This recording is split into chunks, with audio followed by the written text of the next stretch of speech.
Assalamualaikum warahmatullahi wabarakatuh. Selamat datang di tutorial modul 6, yaitu fungsi rekursif. Di fungsi rekursif ini kita bakal bahas apa sih rekursif itu. Pertama, rekursif adalah pemanggilan algoritma untuk mengiling dirinya sendiri. Nah, di rekursif ini hanya bisa digunakan oleh fungsi dan prosedur. Lalu, bagaimana sih proses di rekursif itu sendiri? Jadi di rekursif terdapat dua proses, yaitu recurrence dengan basis. Nah, untuk recurrence itu adalah pemanggilan dirinya sendiri. Dalam hal ini menggunakan fungsi atau prosedur. Nah, basis adalah suatu keadaan yang terdefinisi untuk menghentikan proses rekursif. Kalau misalkan di Pascalnya, ini bisa dikatakan sebagai basis, yaitu keadaan di mana dia akan berhenti. Jadi selama nilai n tidak sama dengan 0, dia tidak akan berhenti. Nah, recurrence-nya apa? Recurrence adalah pengulangan oleh fungsi atau prosedur itu sendiri. Kasus di sini bisa dilihat bahwa n faktorial n-1 adalah recurrence di sini, yaitu nilai n selalu dikurang 1 sampai dengan batas basisnya. Oke, jadi langsung aja bisa kita lihat di sini program rekursif.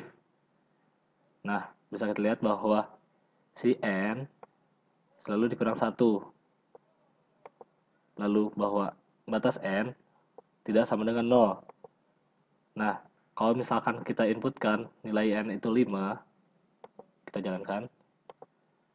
Nilai n itu 5 faktorial, akan menghasilkan 120. Bagaimana cara mendapatkannya? Kita lihat prosesnya di sini. Di sini kita bisa lihat bahwa nilai n pertama adalah 3. Oke. Lalu nilai n faktorialnya itu 3 dikurang 1. Nah, di sini 3 dikurang 1. Jadi n faktorial 2. Nah, n faktorial ini bakal memanggil fungsinya sendiri, yaitu n faktorial yang di sini. Nilainya adalah 2 dikali n faktorial 2 dikurang 1, yaitu 1. Oke. Lalu n faktorial 1 ini bakal memanggil n faktorial setelahnya, yaitu n faktorial sama dengan 1 dikali n faktorial dari 0. Nah, saat n faktorial mencapai 0, dia bakal masuk ke else, yaitu tipe percabangan kan. Kalau misalkan dia tidak memenuhi kondisi, maka dia akan masuk ke else. Else itu adalah n faktorial sama dengan 1. Berarti kita tadi dapat 3, angka pertama, 2, 1, dikali else faktorial 0 yaitu 1. Berarti 3 dikali 2 dikali 1. Berarti 3 faktorial sama dengan 6. Lalu cara memanggil fungsinya bagaimana? Sama dengan memanggil prosedur fungsi pada fungsi biasa, yaitu dipanggil dengan menggunakan write atau write-learn. Oke. Kita ke prosedur rekursif. Jadi, di prosedur rekursif itu sama aja dengan fungsi rekursif. Hanya saja berbeda di pemanggilan. Di prosedur rekursif itu tidak ada pemanggilan menggunakan write atau write-learn. Jadi pemanggilan langsung dengan menggunakan nama dari prosedurnya. Oke, jadi bagaimana sih prosedur rekursif ini bekerja? Pertama kita cari dulu recurrence dan basisnya. Basis itu apa? Basis itu keadaan di mana rekursif bakal berhenti kan. Nah, ini merupakan basis daripada prosedur rekursif ini. Ketika nilai n itu sama dengan atau kurang dari 0, maka dia bakal berhenti. Ketika n lebih dari 0, dia bakal terus berjalan. Lalu rekurensinya di mana? Rekurensinya di sini. Rekurensi di sini. Nilai n bakal terus berkurang. Ini sama aja dengan fungsi decrement, yaitu pengurangan nilai n dengan 1.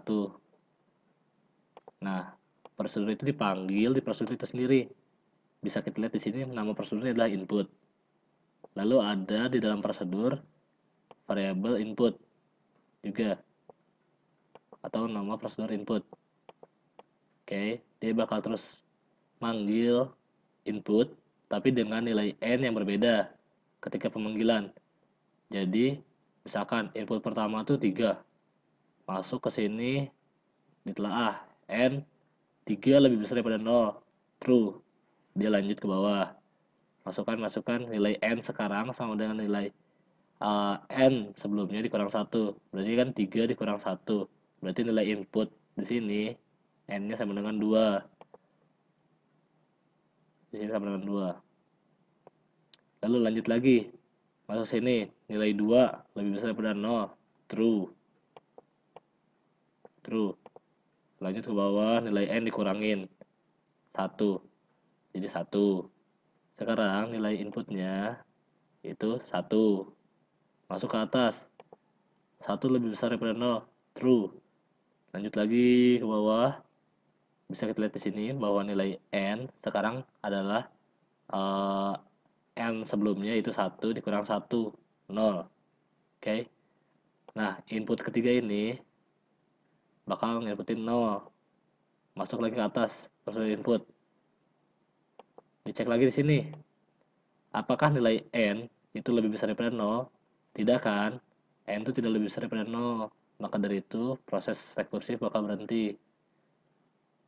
Mari kita coba. Kita inputkan 3. 3. Masukkan nama. Name. Nama lagi.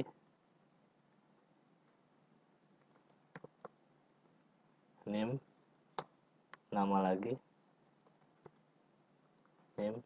Nah, di sini dia bakal berhenti karena ada basis. Kita lanjut di proses rekursif. Kalau misalkan kita punya inputan 3, kita bakal ngecek dulu prosesnya, masuk ke prosedur. Jadi di prosedur itu bakal dicek dulu if n lebih besar dari 0, then begin. Tadi kan inputan n nya sama dengan 3, maka if 3 lebih besar dari 0, then begin. Ini bernilai true, yang berarti program bakal berjalan. Lalu dia bakal inputin nama sama name. Nah, di sini terjadi proses recurrence, yaitu yang ini nih, recurrence, pengurangan atau penambahan bilangan rekursifnya n-1, berarti n yang baru itu 3 minus 1, input berarti sama dengan 2. Oke, berarti sekarang prosedurnya balik lagi ke yang awal. If 2 lebih besar dari 0, then begin. Inputin lagi nama dengan name. N yang baru sama dengan n yang sebelumnya 2 dikurang 1, berarti n yang baru itu 1. Input nama prosedurnya 1. Nah, dia bakal ngecek lagi ke prosedur awal atau ke sini. If 1 lebih besar dari 0, then begin. Inputin nama sama name. Lalu n nya berkurang, n yang baru sama dengan n sebelumnya itu 1 dikurang 0, berarti nilai n sekarang 0. input 0. Nah, saat dia mencapai nilai 0, kita bisa lihat bahwa kondisinya sudah tidak terpenuhi, yaitu n harus lebih besar dari 0. Karena 0 tidak lebih besar dari 0, berarti ini bernilai false. Maka dari itu n lebih besar dari 0 dikatakan sebagai basis. Yang ini bisa dikatakan sebagai recurrence. Oke, sekian penjelasan dari saya mengenai proses rekursif. Wassalamualaikum warahmatullahi wabarakatuh.